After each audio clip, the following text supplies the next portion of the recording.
तुमने वो इल्मा से बात की? नहीं, अभी तो नहीं की, लेकिन कर लूंगा। कब करोगे जब पानी सर से गुजर जाएगा?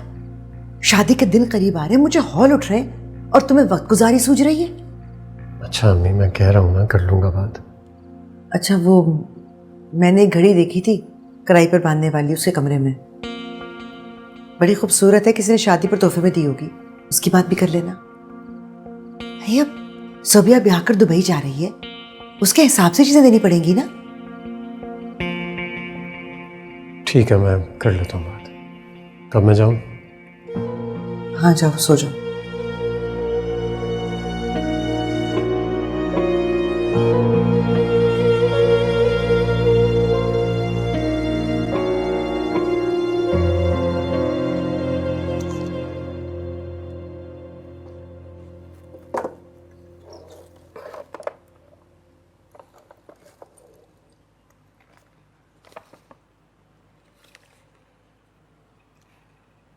ये क्या है? ये एक दोस्त ने गिफ्ट दिया है मुझे। क्या बात है, बड़े गिफ्ट्स मिल रहे हैं आपको। इन गिफ्ट्स की अहमियत ही क्या है? गिफ्ट्स तो वो हैं जो आपको मिलते हैं। मुझे कौन से गिफ्ट्स मिलते हैं? भूल भी गई? इतनी महंगी घड़ी तो मिली थी गिफ्ट में। ये लीजिए, आपकी अमानत। ये क्या है? अब ये रामेश भाई ने दिया आपकी शादी का तोहफा, वो देना भूल गए थे। भाई, ये तो गिफ्ट देने वाले की हैसियत की बात होती है। मेरा ये दोस्त मेरी तरह नादार और गरीब ही है, लेकिन खुशी इस बात की है कि उसे मेरी सालगिरह याद थी। क्या आपकी सालगिरह है आज? आपने मुझे बताया क्यों नहीं? तो अब बता रहा हूं ना। अब अच्छा चलो, ये बताओ कि तुम मुझे क्या गिफ्ट दे रही हो? Happy birthday. अब आप शायद भूल रहे हैं कि आपकी बीवी की हैसियत भी आपके दोस्त जितनी ही है। ये प्यार भरा दिल तो आपके लिए हाजिर है। बाकी आप हुक्म कीजिए, क्या चाहिए आपको? आज आपके लिए कुछ भी। सच? यानी मैं जो मांगूंगा वो मिलेगा? आजमा कर देख लीजिए।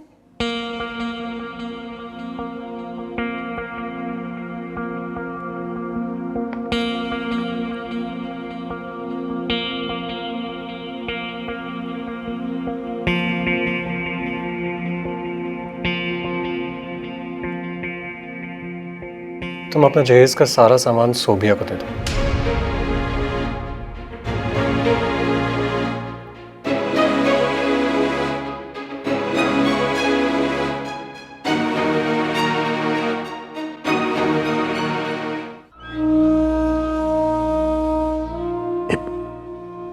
इल्मा, इल्मा मेरी बच्ची, मेरी बच्ची इल्मा, इल्मा, इल्मा। बाबा, बाबा, क्या हुआ? नेहा, जी। रमेश बाबा से कहना इल्मा की खबरगिरी करते रहे। मेरी बेटियां खुश हैं, आबाद रहे। मेरी बेटियां खुश हैं, मेरी बेटियां खुश हैं।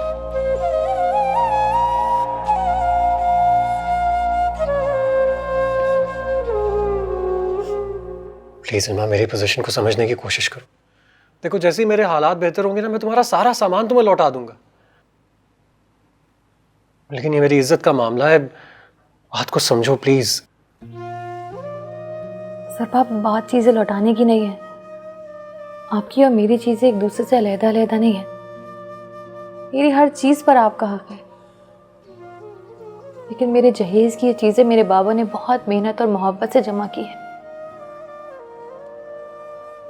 उस एक एक चीज से मुझे अपने बाबा के एहसास की खुशबू आती है। प्लीज मुझे इस एहसास से जुदा मत कीजिए। देखो इल्मा, मैं समझ सकता हूँ कि इन तमाम चीज़ों से तुम्हारे जज्बात वाबस्ता हैं, लेकिन इल्मा मैं अम्मी और सोबिया के सामने शर्मिंदा नहीं होना चाहता। देखो सोबिया की शादी में अगर मैं कुछ ना कर सका तो लोग क्या कहेंगे मेरे बारे में कि एक भाई होने की हैसियत से मैंने कुछ नहीं किया उसके लिए। मेरी पोजीशन को समझो, ये एक ऐसा नाजुक मौका है जहां पर सिर्फ तुम ही मुझे समझ सकती हो। चीजों का क्या है, चीजें तो फिर आ जाएंगी। प्लीज सलमा, प्लीज मेरी बात मान लो।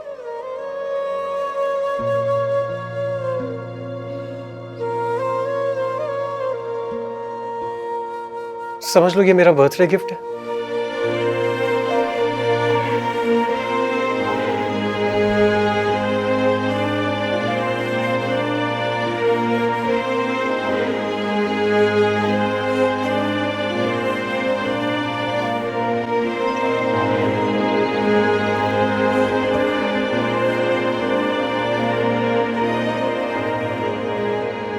वाओ, अम्मी देखिए कितनी खूबसूरत लग रही है ना। वाकई घड़ी खूबसूरत भी और कीमती भी। भाई मानना पड़ेगा कि सामान तो सारा उम्दा भी है और आला मयार का भी। क्या मशीनें हों तो क्या वो चीनी डिनर सेट। बड़े मियाँ ने बेटी को जहेज देते हुए खर्चा खूब किया है। आरिफ सही तो कह रहा था उस दिन, फैक्ट्री की मुलाजमत करते करते खूब ऊपर की कमाई की उन्होंने। और भाभी साहिबा का मुंह देखा था आपने, कैसे उतरा हुआ था सामान देते हुए। बंदा ऊपर से ही मुस्कुरा लेता है, बोल लेता है कि नहीं। भाई वो क्यों खुश होगी अपना सामान तुम्हें देते हुए? जरबाब ने उसको मजबूर किया होगा। और सच्ची बात है, ससुराल के लिए कुछ भी करना हर किसी के दिल गुर्दे का काम नहीं होता। बड़ा दिल बड़ा करना पड़ता है। बेवकूफ लड़की, अरे ये नहीं सोचती कि मैंने अपना जवान कमाऊ खूबरू बेटा उसको दे दिया। टके टके की चीजों के लिए उसका दिल जल रहा है। इल्मा, इल्मा बेटा, अरे जल्दी आओ, इधर आओ। ये देखो मैं क्या कुछ लेकर आ गया हूं। जी तो चाह रहा था जितनी चीजें हैं सब कुछ खरीद लूं, पर जेब ने जितनी इजाजत दी मुझे उतनी ही मैंने चीजें खरीदी। ये डिनर सेट देख देख के। आप लाए बाबा, खूबसूरत तो होना था ना। अरे देखो तुम लोग, ये अरे वाह बाबा, ये तो बहुत हसीन है ना, हसीन भी है और महंगा भी है, पर मैंने परवाह नहीं की। मैं कहा इल्मा बेटी अपने घर जाकर इस डिनर सेट में अपने मियाँ के साथ खाना खाएगी, इससे बड़ी मेरे लिए और क्या बात हो सकती है। अपी और उनके ससुराल वाले इतने अच्छे बर्तनों में खाना खाएंगे तो इसमें हमारा क्या फायदा है बाबा? अरे बेटा, जब हम इल्मा के घर जाएंगे तो इस डिनर सेट में ये हमें भी खाना खिलाएगी।